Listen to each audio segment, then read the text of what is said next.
myself. I always knew, I never grew up with educators that looked like myself.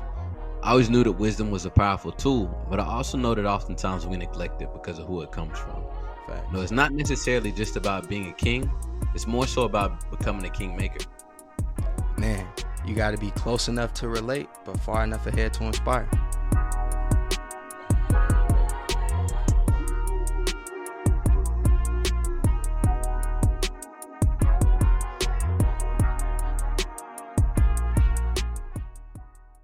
What's going on, beautiful people? This is the Let's Grow Together podcast, the place where diverse individuals and communities come to serve, connect, and grow in the areas that they're most passionate about. This your boy James. I'm joined with my brother Marcus as always. Marcus, brother, how you doing today? Oh, it's swell, man. Is it Tuesday? Boy, all these days just blend together at this point in time, man. Facts. Time is flying, but working to be present in the midst of it. I'm well, bro. No huge updates, man. Just the normal, getting to it, staying productive, staying busy. What's up with you, bro? What's new with you? Man, bro, man, living the dream. You already know how it is, man. I joined a fitness challenge with some of my colleagues, man. It's the easy money, bro. Easy money. It's a step challenge. So I'm like, bro, I'm averaging 9,000, 10,000 steps a day, easy. Uh, Okay. so I'm like, this easy money, man. So I'm excited just to compete, man. Just kind of bring some of that competitive nature to the workplace. So I'm excited about that. Nah, that's always fun, man. We had started a fitness channel where we was getting to it as well. And we actually just announced a winner last week. So boy, when I tell you I ain't never seen my whole squad get active and just stay so busy.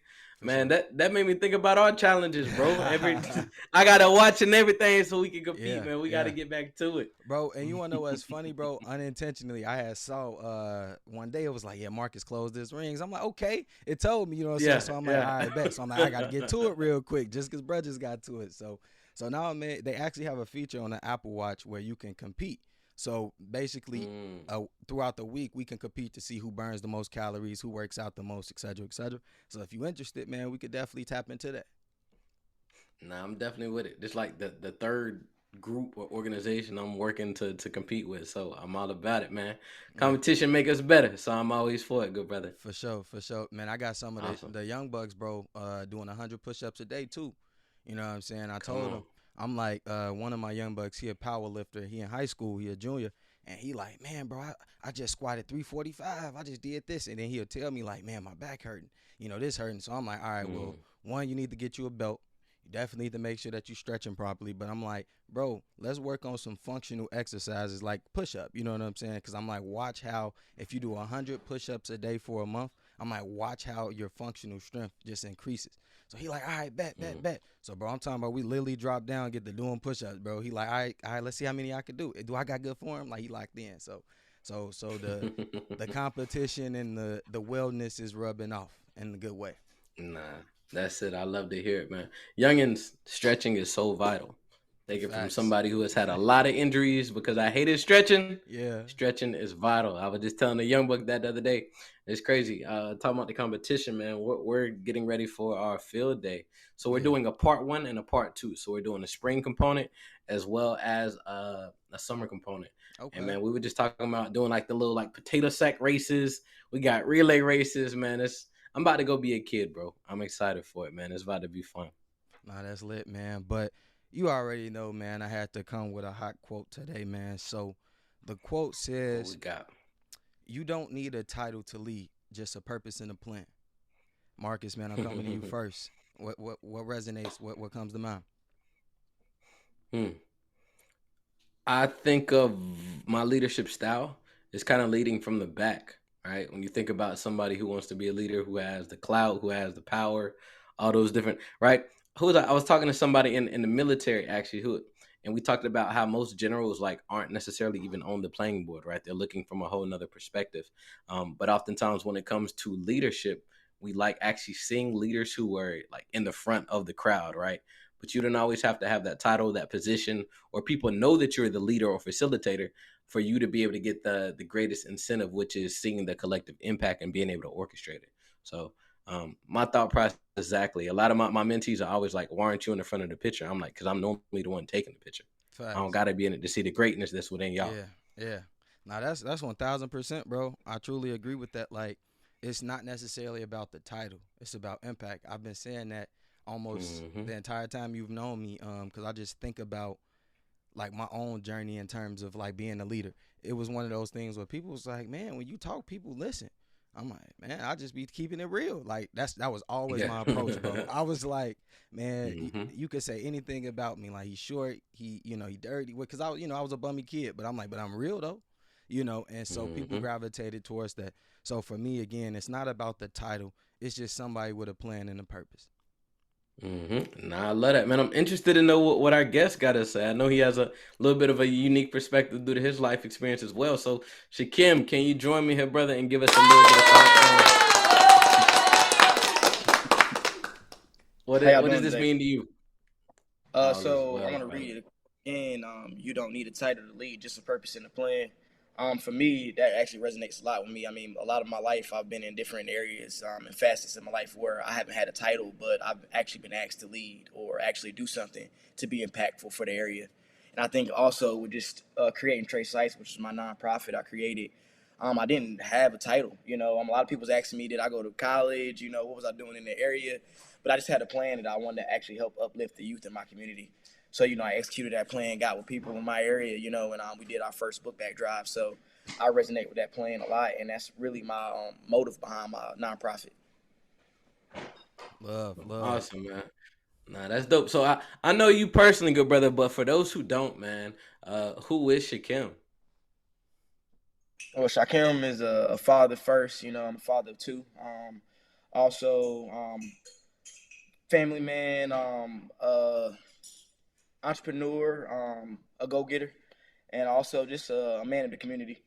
I've actually spent the last pretty much half of my life just trying to uplift people around me and my neighborhood. I went to school in Fayetteville, North Carolina, in Douglasburg, which, if you know about Fayetteville and you know about Douglasburg, it's one of the worst schools in Fayetteville. Yeah. So, just going in that community, being born in that area, I just wanted to be impactful. I was around a lot of kids who just kind of grew up in bad areas and bad environments, and I've always just wanted to be somebody that can help people and show them a way out of those bad environments. That's Nah, love. that's love. That's love. So where did that sense of community come from, though? Can we talk a little bit about where that originally came from or what sparked that?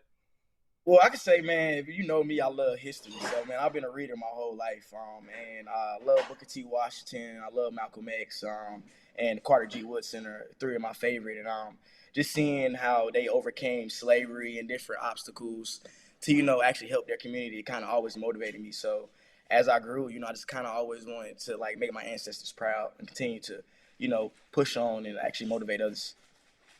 Man, you said you went to one of the worst high schools in Fayetteville, North Carolina, but somehow you still found a passion to like read and get into books. Who was pushing you to like pursue education rather than, going to the streets and what was happening around you? Because I think about, again, going back to the quote, right? Like you don't need a title to lead. You just need a purpose and a plan.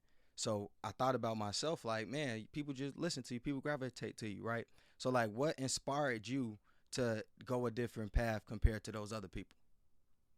Man, I think that's a great question. And it's actually crazy. Sometimes in life they say somebody inspires you be like the complete opposite. One Like they thousand teach you this. percent. Yeah. Yeah. So my Yeah. uncle actually, and God forbid, I hope he see this. He know I'm being respectful in every way with Yeah. this. But my uncle was kind of straightforward. He was doing his own thing, and he didn't want me to kind of follow that path. And he was always proud of pushing me to be smart, and do something different.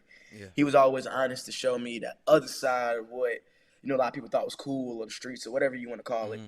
So I can say my uncles, and I got another uncle too who actually is a little bit more like me, and he motivated me just to be continue to be like him and understand that being a smart guy and reading books in school like that, you ain't cool. People Yeah. try to pick on you. So Mm-hmm. I think overcoming that and learning who you are and being secure in yourself is very important. And for any of the kids listening to this right now, you can read books and still be cool. You Facts. can be intelligent and be in what honor club, whatever you want to be in, and still be cool and still be you. So I think my uncles kind of just instilled in me that who is Shakim? Be proud of Shakim. Don't try to be like Yeah. nobody else. Yeah. Man, Mm-hmm. I got a term for that, bro. I call them reverse mentors. Like literally people that I Okay, I see like that. and I don't want to be like and so man, they a mentor, but they the reverse. Like I see what you doing, I'm going the other 100%. way. I'm going the other Yep, way. I agree, Yeah. bro. I like. You can everybody you come across should influence you in some form or fashion if you're taking note, right? You can learn something from the most naive person in the room.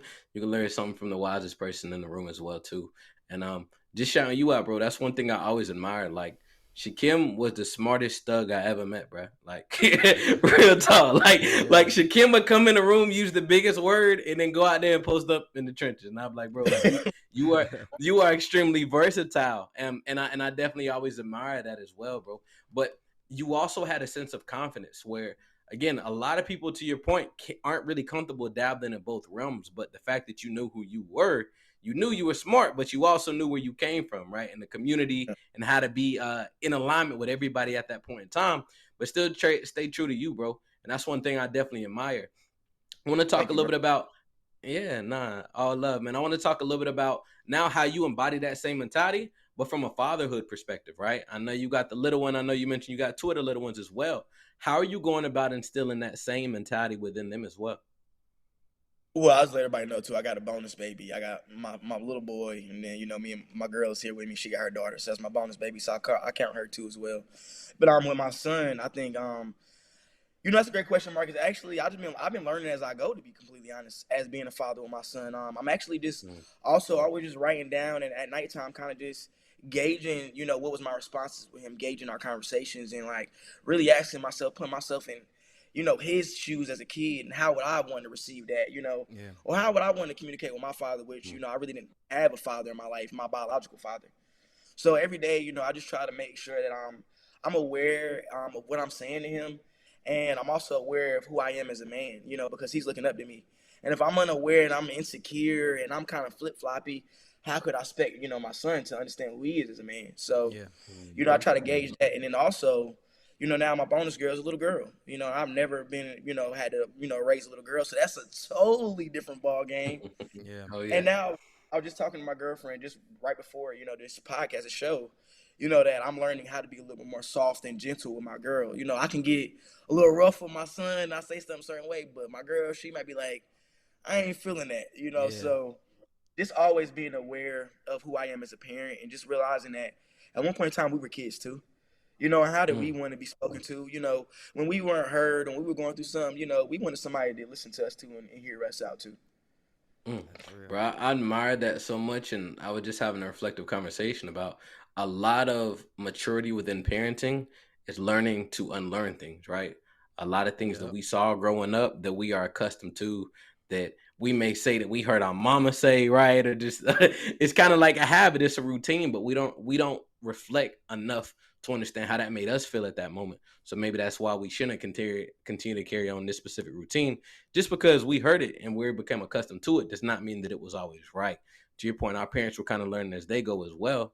And this caused me to be a whole lot more reflective and really have those introspective conversations with my daughter as well. And you know Avery, man. Avery and Chance are some very vocal kids.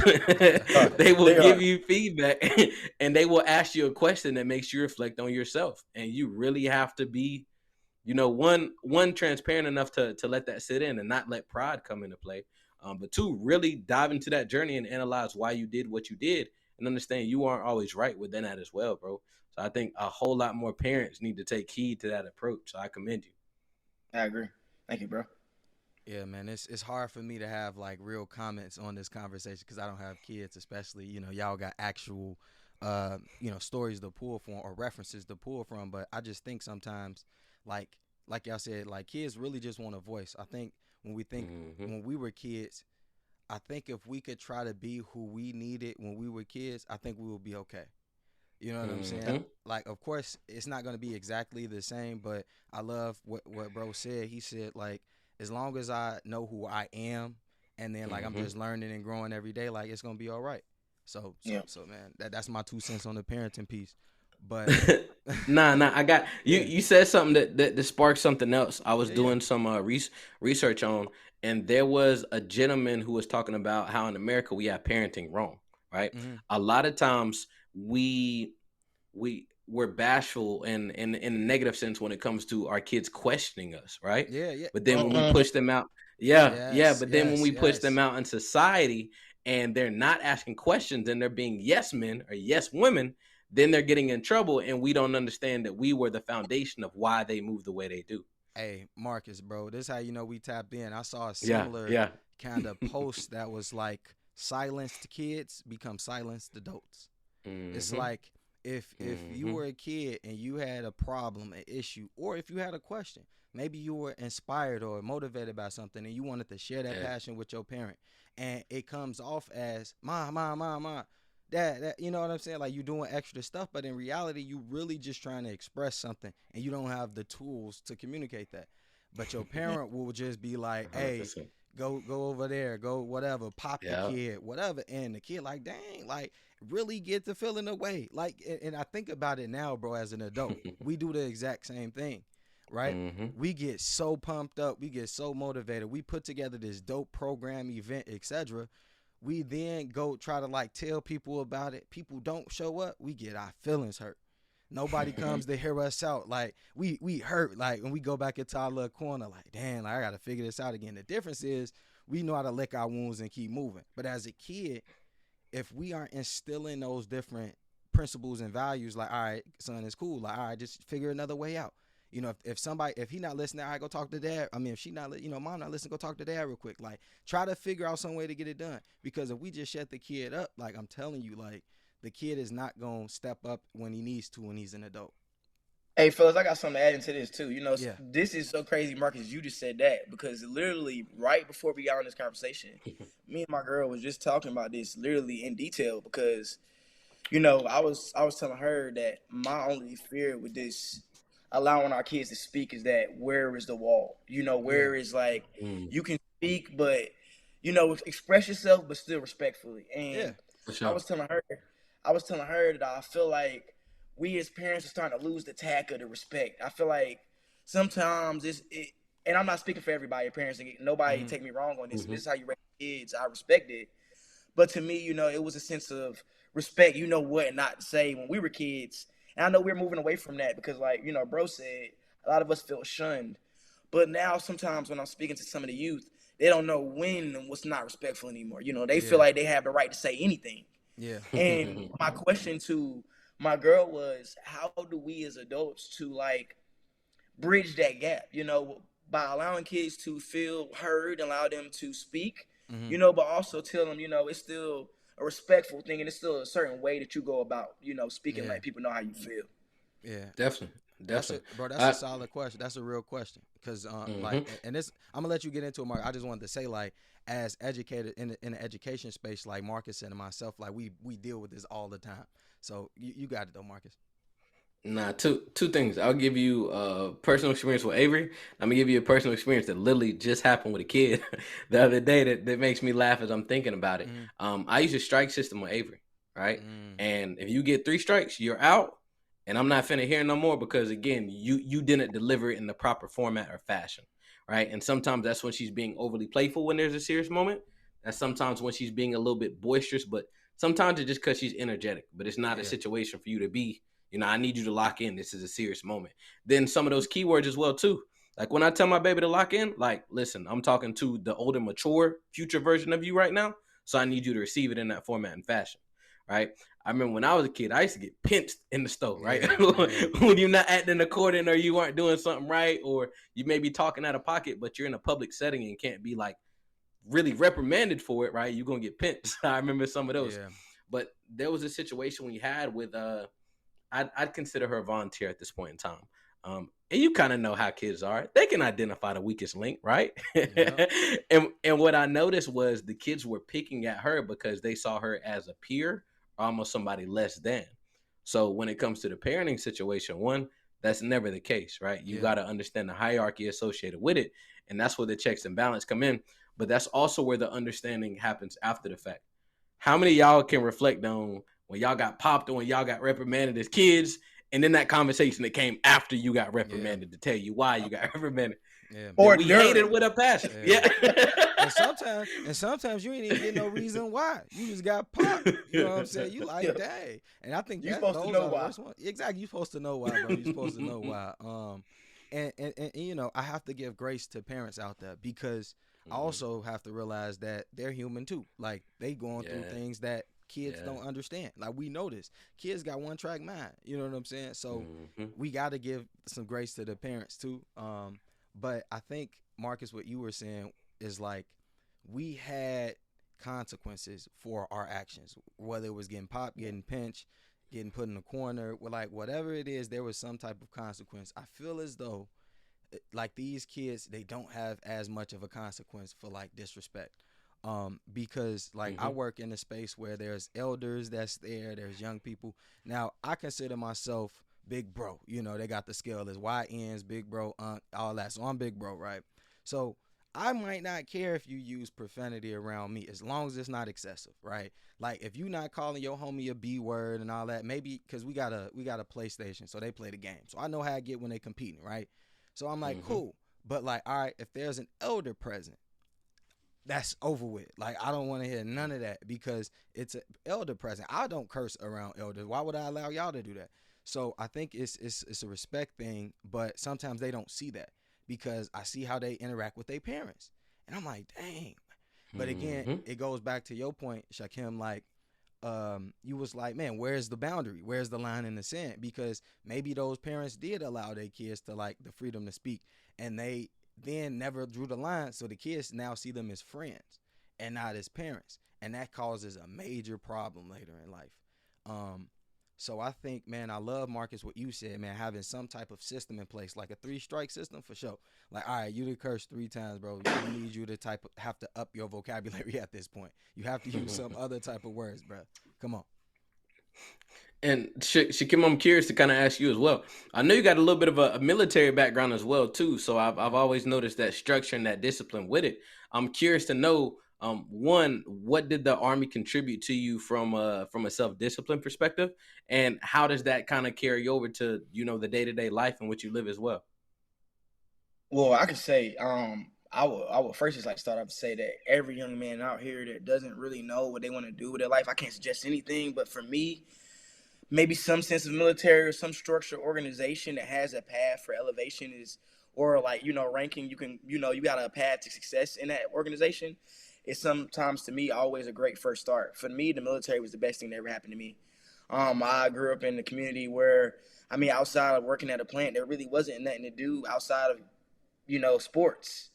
So I joined the military. I actually got stationed, and my basic training was in Georgia, in Fort Benning, and it was one of the hardest things I ever did in my life. It pushed me. I really wasn't an athletic guy, so it was my first time really having to play. Really push my body to that level. But it taught me who I was as a man. And after that, I actually got sent to my first duty station. I was in Tennessee, and I was by myself for 3 years. No family, no nothing. I had to get my first apartment, sign my first lease, and it just pushed me, and it kind of taught me some motivation and like don't always look for somebody to help you. Kind of find out how to do it on your own, and then Yeah. if you kind of find yourself in the sand, then ask for some help. But don't be scared to make that first step. So I think the Mm. military kind of just pushed me to be focused and secure in who I am as a man. And then after I got out, the sky was the limit. I started selling cars. From that, I worked at Amazon, and now I'm with GE. And I think the military just helped me with all these different positions because in each position, going back to bro's quote at the beginning of this segment, I didn't have a title. Amazon sent me to some of these small towns to actually talk to Chamber of Commerce and do all these crazy events, Hmm. and nobody told me anything. I was just a guy from Amazon. Yeah. And now with GE, I'm handling, $1 million accounts, and I don't even have a title with that either. So I think the military just gave me confidence to know whatever role I was put in, I would be able to, tackle it and accomplish it. Bro, it's so funny, man. This same thing has been coming up in every conversation I've had, like in every session I've had recently. But I saw this post, and I was reading something, but it said the definition of confidence is not the definition. Excuse me. The root word of confidence is confide. So confide means to trust, right? So we all know like a confidant, like Marcus, I would consider you a confidant. Like I trust you, right? So then he broke it down in terms of confidence. He was like, confidence is trusting yourself, right? Mm. And so then I was like, dang, remember, Marcus, I always say, like, my self confidence formula is like keeping the promises you make to yourself.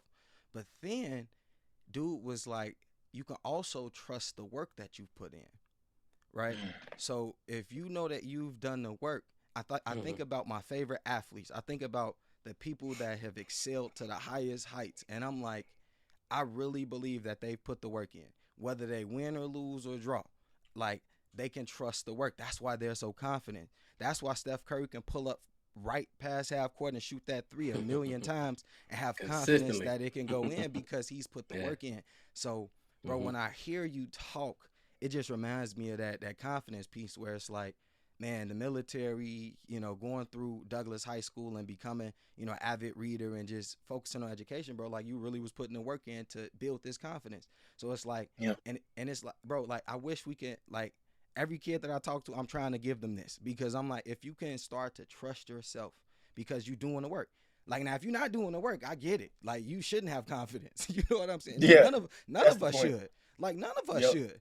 But if we truly doing the work, if I get the job, cool. If I don't, all right, well, I know that I can go apply to the next one because I put the work in.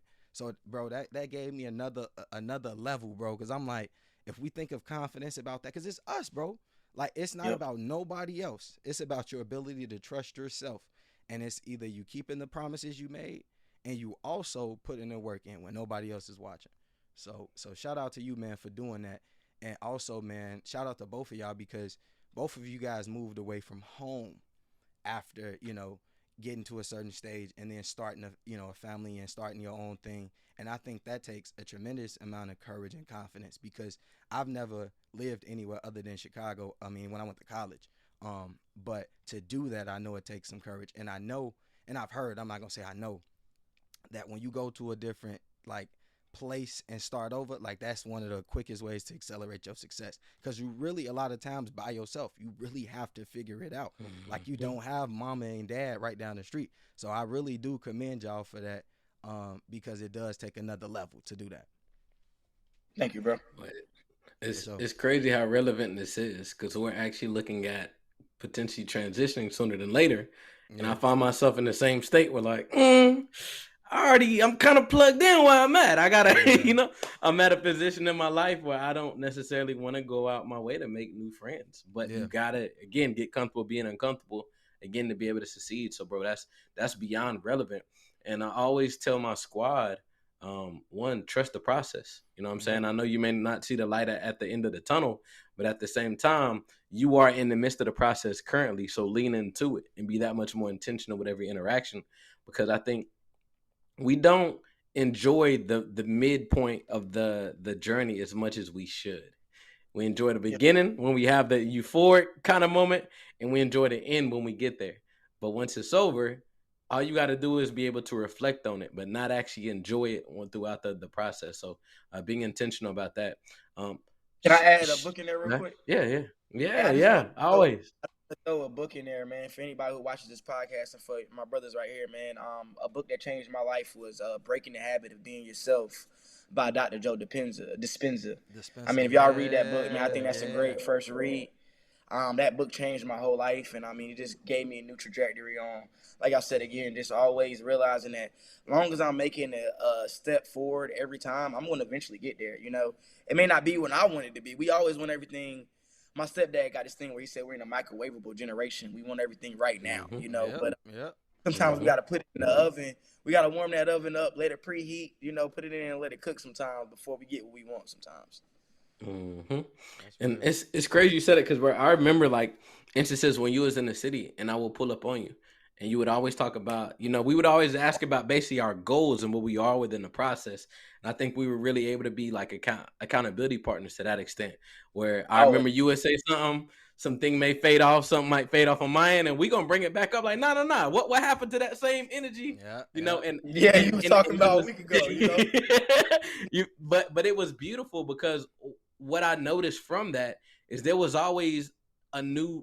never a ceiling, right? When it came to a lot of things in which we discussed, there was always continuous elevation. And once we crossed up one goal, it was like, really, like, what's next? but we also took time to really bask in those successes. And that's one thing we always talk about. Sometimes as black men, like, we don't always celebrate those successes because we're always thinking about what's next. But being able to have a village to be able to do that with, and oftentimes it don't even got to be a village. It might be a line segment, right? It may be you and another counterpart. And I just think it's vital to have somebody outside of the immediate household and what you're gauging with to be able to celebrate some of those wins with as well too. Because oftentimes we don't want to come off as cocky. We want to be humble. Shit, sometimes you the shit. You know what I'm saying? And sometimes you invested this time and energy, so it's worth being able to turn up with your peoples for it, man. So again, appreciate that relationship. But as I segue into that a little bit, I would like for you to give a little bit of insight in regard to some of the football Sundays, bro. What did that consist of for you, and how is that a recharging element for yourself as well?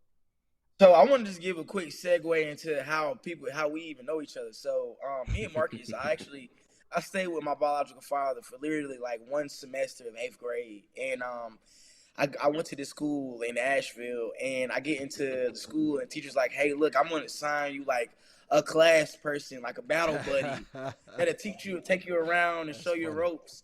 And who is it? It's Marcus, and we in 8th grade, and Marcus showed me around, man. Ended up being my best friend there while I was there for that whole like 2 semesters, and then I left. I moved back to Fayetteville.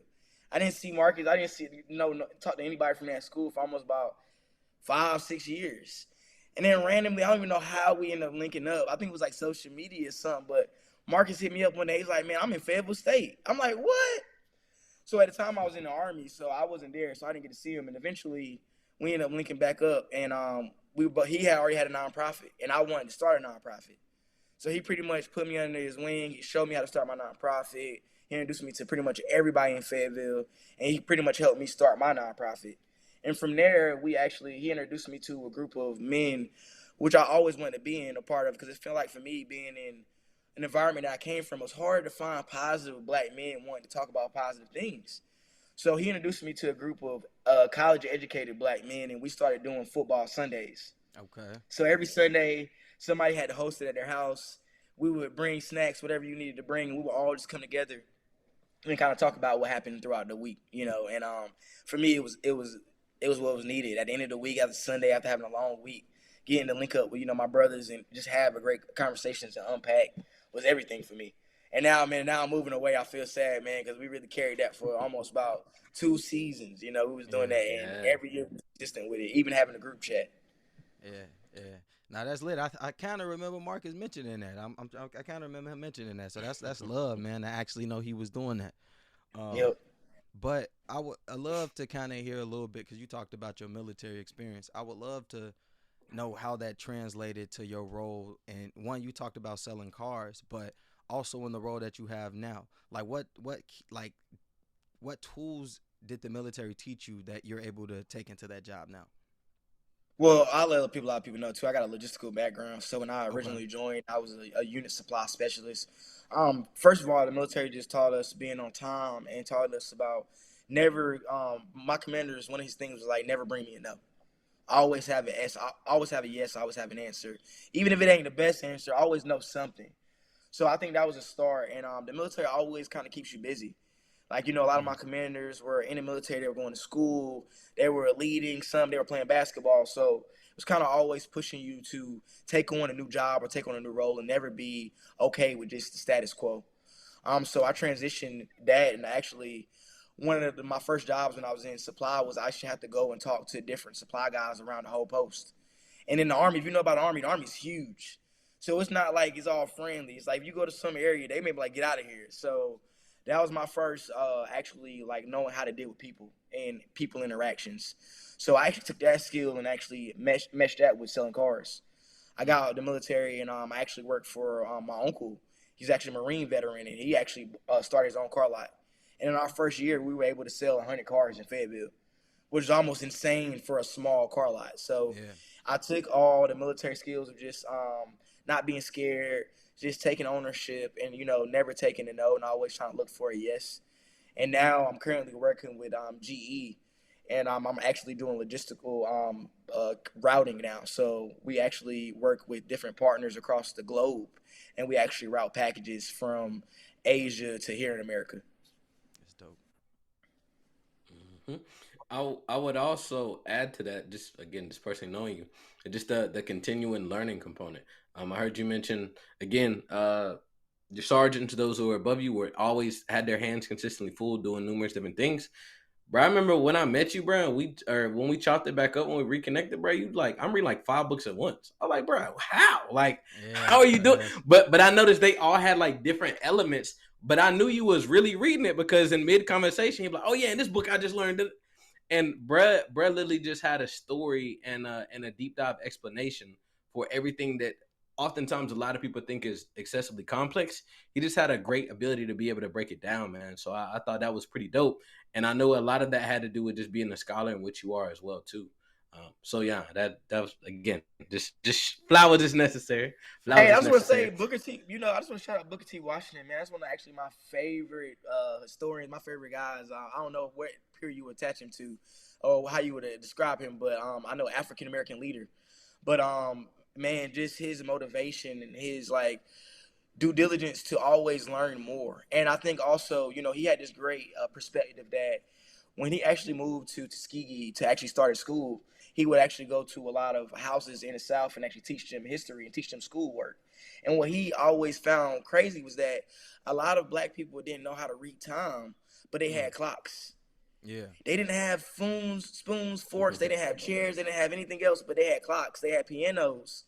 So I was just always aware that like we've always been needing an analogy or a way to describe things to us so we can finally wake up. So I think that was kind of like a thing for me was I don't want to make sure that I'm not living in a generation where we're owning a lot of clocks, but we don't own any land. You know, we don't own anything, but we got chains and we got cars. So that was kind of my push out to Booker T. Washington for that. that's love, man. Man, I just love the mission, man. I love the intent behind what you're doing, man. But I want you to talk a little bit more about the nonprofit. Again, what's the name? Shout it out, and then two, what made you start it? I know you said you tapped in with Marcus to get the resources to do it, but you know, speaking from a person that works with the nonprofit myself, like it's a lot of work. So I'm really interested in like what led you down this path. Well, thank you, man. So the name of my nonprofit is called Trey Sice. My middle name is Trayvon, and I always want to move with precision or be precise. So I meshed the Got you. two together and created Trey Sice. And again, just coming from a community that was affected by a lot of crime and just a lot of poverty. I've seen a lot of bad things growing up, and just being a man who I didn't really, a young boy, didn't have any mentors, anybody to go to. It seemed like a lot outside of my uncles who lived their own lives. It seemed like, Mm, you know, I didn't have anybody to help me and motivate me. So as I grew up, I actually got out the military and was able to actually move back into the hood. Had some financial strains. I had to learn some, so God taught me a lesson as well. But I actually was supposed to be there for a reason. So as I was there, I actually was able to connect with a lot of kids in the community, and with Marcus, and I just realized that they need us. You know, I needed me. I feel like every boy, girl, black, white, whatever color, they need a mentor. They need somebody outside of a parent who can motivate them and give them, you know, a life perspective from a different lens. yeah. And for me, I always felt like, just like you said, bro, I know both of y'all, I always kind of like people kind of always came to me and asked me for advice, and I always kind of had like the big bro role, even though like you said, bro, I'm short, so you know it's like everybody call me big bro. I'm like 5'6", Yeah, you know, so I always had that. So I always kind of I wanted to start my nonprofit. I just wanted to use what I've always been doing as a kid and just help motivate the community. And with that, I was able to actually start a program where it was actually doing our road to success. okay. So actually studying Marcus and like watching his program, I realized that Fayetteville didn't need any more like nonprofits that were doing the same things as everybody else. Hmm. I feel like sometimes there's a lot of chiefs and not enough Indians. So for me, I'm like, you know what? Let me have my brother. He got a lane. Let me find a lane that we can mesh together. So Road to Success was actually a virtual vlog series where I actually found people in the community that had like out of the ordinary jobs. I had Okay. a guy who was a chef. I had a guy who was an artist, and I had a girl who was a digital woman who was a digital nomad, and she actually lived outside of her van, Mm, and she cooked and did different things. And my whole intentions was actually to promote different careers to the youth. I know yeah. now all we think sometimes in our communities that we can play sports or rap, you know, or maybe sometimes scam now, you know, these different jobs. So I want to just promote some positivity to the youth, and that was a series that had some success. Yeah. Yeah. Nah, bro, I love the part about you wanted to expose the youth just to different opportunities because, bro, we went to a job. It was like a career fair. I think I might have told you about this, Marcus. I thought that I was gonna be Hmm. speaking on the panel, but the reality of it was really a career fair, and they did have a panel, but I just wasn't part of it. The funny part, they asked me for a bio and everything. I'm like, you asked me for a bio, why? But neither here nor there. But what was funny is, bro, when we got there, I'm seeing all the different people at the different tables that's there. They had like a welder. They had their like. Don't get me wrong. They had some dope like skills that pay the bills. Don't get me wrong. But I was like, where's the videographers? Where's the artists? Where's the podcasters? Like, where's the public speakers? Like, or the motivations? Like, where are those type of people? Because that's a lane that can pay bills these days. Like, bro, the Hmm. like I know right now, like a kid could pull out their phone and Google how do I make $1 million. Like they can do that, right? And it'll give them 100 million different types of answers, right? But it's so many options that they have. So I'm like, why aren't we giving them like tangible stuff like that? Like out with the old stuff, man. That stuff is dated. A lot of it is dated. Like why not bring in some of these new young people? And like, bro, I would because we did a very similar program. It was called a creative adventure where Fred, Marcus Fred, me and him basically taught some kids how to do basic photography and videography. So the intent was for them to capture a promotional video of one of the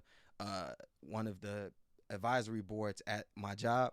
But what ended up happening was they just fell in love with taking pictures. That I was like, all right, just focus on taking pictures. And now we have one of them basically helping me with my man's healing circles. Like we got them taking pictures and doing things for that. So I was like, bro, you never know what opportunity is out here, but we keep giving the kids the old stuff when they know it's so much other stuff out here. Hmm. We actually just brought in an intern as a social media coordinator, and we're just gonna Yeah. challenge them with exposing them to a little bit of everything, and actually putting them in position where eventually we want them to be comfortable. We're actually probably gonna donate them a camera as well to actually Okay. have their own to be able to do some things. So, to your point though, I think we just got to be more uh, revolutionary, kind of with Mm. our thinking, right? Kind of get out of the old way, get into the new, but creating a lane for them, showing them it's cool, but also putting them in a space to do it. I like how you mentioned having a young man actually in the men's circle, because while he's recording, getting content, Yep. he's getting He's context in the getting midst of the game. conversations as well. Yeah. Yeah. And that's the biggest thing with us, man. Like I just talked to the young man earlier today. I'm gonna just introduce myself, but like he's gonna be in a lot of behind closed doors meeting, getting game, getting personal Yeah. development, getting everything associated with it, and that's not even in the job description. But being Yep. able to be on the other end to create the job description is what we need to be able to do more on a consistent basis, bro. Man, what Yeah. you just said is powerful, bro. Um, I can think about all of our like actual jobs, like what we do, the roles that we do. All And the above. you know what I'm saying? And it was just funny to me to think like in the job description, a lot of what we do is not there. But Mm-mm. we fill those gaps with our value. Like I truly Yeah. believe that. Like we fill those gaps with our value. And man, I was just giving my girl some love, man, because I was like a lot of times, like bro, like you said, Shakim, like I just told my girl this before we got on here. I was like, a lot of times, bro. Well, I ain't say bro, but I was like a lot of times, bae, we be doing things like that is forward, like to help whatever company we work for, help our friends, whoever. And I'm like, they might not see it.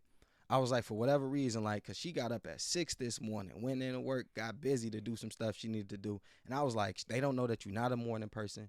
They don't know that you know what I'm saying? You set 3, 4 alarms to do it, but you made it. And you did a hell of a job at it. So I told my girl, like, man, I see you. You know what I'm saying? I had to let her know that.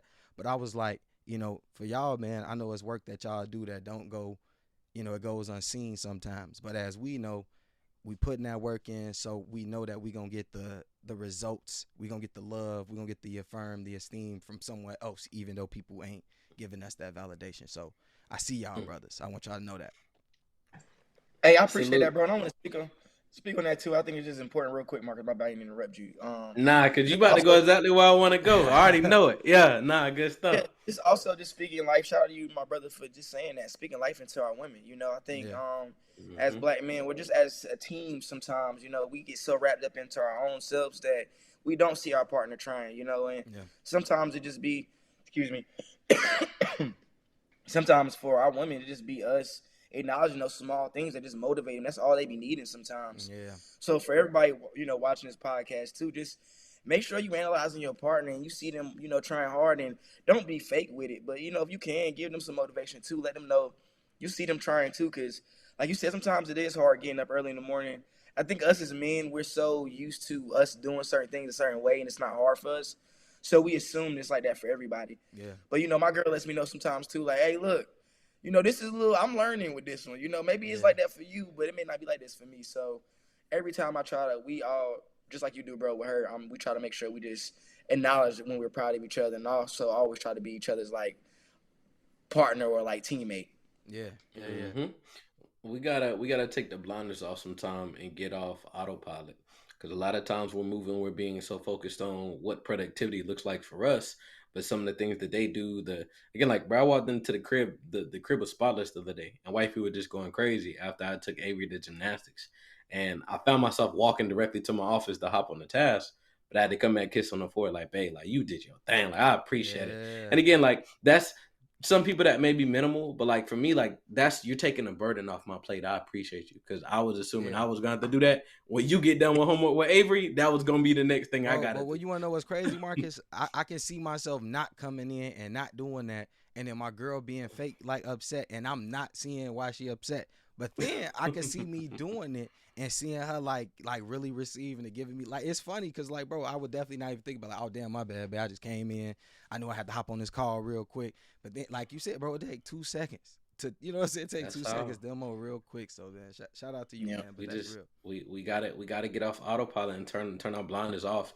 I like what you said, Shakim, like really having a team mentality. Like when me and my wife get mad at each other, I let her know, like, babe, I'm not your op, you're not my op, we're on the same team. And it make her mad and it make me mad when she say it, but like it bring us back down to earth as well too. Like we just had a heated debate and ended up cuddling and just being the best of lovers all over again, man. And Yeah. we just found ourselves laughing at the silly debate because we was caught up in our emotions at the moment. Yep. Yeah, man. That's story I of think we all story can of our speak on that as lives. men. Facts. 100%. It's bigger than us though, man. It's collective without a doubt. But man, we done had a lot of conversation kind of go all over the place though, man. But James, I am interested to see kind of what you got for us growth segment wise, man, as we Oh get ready to pivot. yeah, man, for sure. Stormy had some good, man. So basically here, I'll read it for you because it might be hard for y'all to see, but uh it says The glasses, bruh.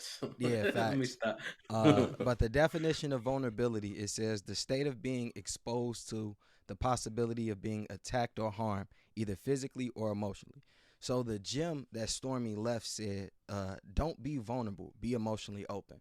Because basically, being vulnerable is just the state of being exposed to possibility of harm, of being attacked, either physically or emotionally. I read that crazy, but um, the fact of the matter is, man, it's funny. I always say like vulnerability is strength. But I also can see when you look at the actual definition of it, how that could be misconstrued if you like, man, you really just opening yourself for harm. So don't be vulnerable. Just be emotionally open, be emotionally intelligent. What does this mean to you, Shakim? What do you get out of it? Kind of hearing this specific gym. I love what bro said. I mean, I feel like that was like literally what I was gonna say. But I mean, again, going back into that point, yeah, I used to think vulnerability was a good thing too, but I think a lot of times we don't understand definitions to the exact T. Sometimes we try to like change definitions to make what we wanted to make or mean. But again, I definitely think don't be vulnerable, but being emotionally intelligent and being emotionally open is being able to. I think for me, just a prime example, sometimes when I'm talking to my partner, I was taught to be a man. Don't show your emotions. Just be tough, and if you're bothered, just let it go. And lately, I've been emotionally vulnerable. I've been allowed to tell my partner, hey, look, that bothered me, or hey, look, I'm having a bad day. Hey, this is really like bothering me. We need to talk about this. And I feel like the old me wasn't able to do that, or how I was raised wasn't able to do that. But as I get older, it's a little bit more easy for me now to like discuss my emotions with my partner and even my brother. I was talking to you the other day, Marcus. And I was just telling you about some things that I was going through. I was able to tell you, hey, look, bro, that really affected me. And I was secure in myself to be able to share that to somebody else. Yeah. Mm-hmm. Bro, I got a Mm-hmm. man. I got a book, bro. I'm gonna share with you offline because I feel like I be giving too many people love and we ain't got no sponsors. You know what I'm saying? Well, they ain't sponsoring us. Let me say that. But Not yet. Not Yeah, yet. you know what I'm saying? Type. Well, we got sponsors. It's just not the people we talking about. You know what I'm Yeah. saying? Yeah. Okay. But my point is like, bro, it's this book and it's super dope, bro. Because what you just said, it was part of what I was reading earlier, but it talks about like just being secure enough to tell people how you feel and not care about what they say or how they Mm-hmm. judge you or how they may take it. Mm-hmm. Because the fact of the matter is, what you're saying is how you feel. As long as you're not saying it to harm nobody, like you just really, man, I just didn't agree with that. And Yeah. sometimes that is enough to trigger somebody, right? But that just is what it is. Like you got to be secure as a person, not a man, just as a person, to be like, man, I just have to let you know how it is. But as men, a lot of times you got to be masculine. You got to hold it in. You can't cry. Man, forget that, man. I be watching movies with my girl. We be in there crying together. I be like, hey, man, you saw that? I'm like, not him, That's no. real, bro. You know what I'm saying? But I man, love it. I love Shaukim, it. man, would love to hear your growth segment or the gym or quote or question that you will leave for our next guest. This is a small little quote that I want to give. And it's learn how to be present, not in next week, not in yesterday, here today. Not anxious about tomorrow, not worried about last month, here right now, in this moment. Mm. That's beautiful. Who's the quote by? I'm saying it's Yeah, all it's this good. guy on Twitter that I follow, man. He posts a lot of motivational quotes, but to me that just meant a lot of times I feel like we're always worried about the next step, and I know we talked about it a little bit in our conversation earlier. We're always so focused on what's next and how do I get there next, and a lot of times we're not enjoying the journey along the road to our destination. So I asked the next guest to actually just think about the journey on the destination and how can they be present in this current moment. That's good. Mm-hmm. That's good. Mm. Put that cruise control on, and it's funny you say that. Just to give you more context, though, I never enjoyed driving until now, and I don't know if it's because I'm getting older. I feel like my pops, or James, it may even just be the new whip that I really Man, enjoy I whipping. I definitely ain't think gonna it's cap, the. like. I definitely think it's It's the Ezekiel, new man. wheel. It's like that. It's Ezekiel, bro. It's Ezekiel. He say, man, listen. Matter of fact, Shakim, we was talking about that. Shout out to Shakim, man. Can I brag on you a little bit as well too? You Hey, know go what I'm ahead, saying? bro. Hey, bro, so I love it because when I bought my whip, again, bro, we talk about it. Sometimes like humble bragging, right? But there's certain people we're comfortable sharing certain insight with Yeah, because we know they're not going to hear it from a place of compare and contrast, right? yeah. So again, I was excited about the whip. I'm like, man, I done got my Yeah. baby. I'm good. I call up my dog. My dog like, man, what you got going on? What's the updates? I let him know about the whip. He like, word, me too. I just caught something. I said, what you just caught? My boy got him an Alfa Romero. I said, let's go. I was so hyped for my dog, but again, just the Yeah. mutual exchange of energy and generally being excited and happy for each other. Man, and we were just talking about how much we literally enjoy driving. Our partner Yeah. would be like, "Yo, we trying to go somewhere." We like, "Cool, I got the keys. Let's get it." Like, Yep. well, before that was not That's the case. Hey, funniest I'm ever. mutually proud for you too, my brother. Like you said, when you called me, it was just like I know everybody who read this podcast. If you got a brother, if you got somebody out here that you call, and when you get on the phone with them, it just feel like man, like a childhood best friend. Every time I get on the phone with my dog, Marcus, is how it is. And in that moment, we had just both bought cars, and like he said, I had been like driving lately, and now my girl asked me to go anywhere. I'm like, yep, let me go. I'm driving. I'm ready to go to That's the store. hilarious. So yeah, That man, I'm just glad I is got to share that hilarious. moment with my brother. Man. Man, shout out to y'all, man. I ain't got no new whip, man. I'm driving the old thing that I own right now, man. But it's Hey all good. man, you good, bro? Hey, that thing paid off. You know what I'm saying? Yep. That's all that You matters. know what I'm That's saying? all That's that all matters. that matters. That's a humble brag too. You know what I'm saying? Yeah. But man, For Shakim, man, sure. if anybody, any of our listeners would like to tap in with you, man, how can they find you on social media? Yeah, so they can go to my nonprofit page, which is Trey Sice. It's on Instagram. They can also follow me on Facebook too at Trey Sice. And then if they have any information, if they want to reach out to me, they can email me at treysice@gmail.com. For sure, man. But we truly appreciate you, man, coming, blessing the pod, telling your story, man, and really just kicking it. This was one of my favorite episodes because it was really just like some homies on the phone just chopping it up. And I think Yep. those are the best ones, man. The real organic, authentic one. But man, For shout out sure. to you, man. For all the things that you're doing for the community, bro. the father that you are to your kids, and then of course the partner you are to your girl, man. You doing tremendous things, man. And I'm gonna speak for myself. I can't speak for Marcus, man, but I truly appreciate the work you're doing, man. I had a good time today. Can I respond to that, Marcus? Or you gonna go first? How does that go? Nah, you got it. It's all you. It's all you, bro. Nah, you all good. Hey, bro, I just want to say, first of all, shout out to you. I heard about Chicago my whole life. I think the work that you're doing there in that community, man, like, and I know, I mean, I'm not from there, so maybe they say it's dangerous, but I feel like it's dangerous. So the work that you put in every day, my brother, I really, truly appreciate you. I feel like every day I look forward to speaking to other men that are on a journey and doing the same thing to uplift the community. So, my brother, also to you, shout out to you for this podcast. And also for just the hard work that you do every day, bro, because the kids need us, man. And, like, just to know it's somebody like you out there in Chicago putting the work in. When I get on these social media posts and I'm arguing, they're like, who's in the community really doing stuff? I can say I actually know a black man in these communities actually putting in the work. So thank you for that, my brother. For sure. Real quick, Marcus, because you already know you're gonna take us out. I don't got nothing. That's the crazy thing. For sure. All right, we'll forget. But the funny thing is, bro, just how people probably say Fayetteville is dangerous, people say Chicago is dangerous. Obviously, it's Fayetteville is dangerous. Fayetteville is dangerous. They are not wrong. Let me put that disclaimer out there. Listen. It is dangerous. Listen, all right, you hear me out. Let's grow together. Chicago is dangerous too, but that's relative. What I'm saying is, though, for us brothers, we love light and inspiration, so we aware that it is dangerous in these places. But however, because we ain't moving with that intent, we ain't focused on that. Just like Dr. Joe Dispenza say, where your focus goes, energy flows. We focus on the good, the positive. So we ain't worried about that.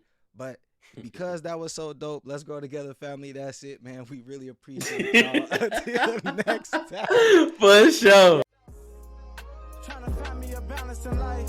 Why I'm still trying to gamble with life. Wanna be great, it gotta come with a price.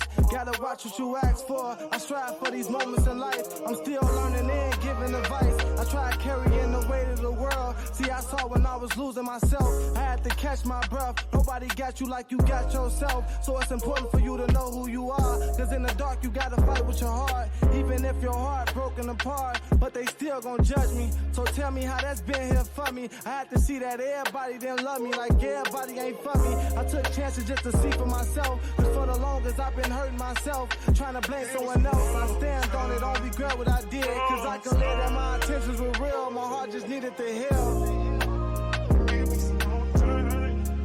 Gotta get back to loving myself and trusting myself and better my health. Nobody loves you like you loving yourself. You gotta know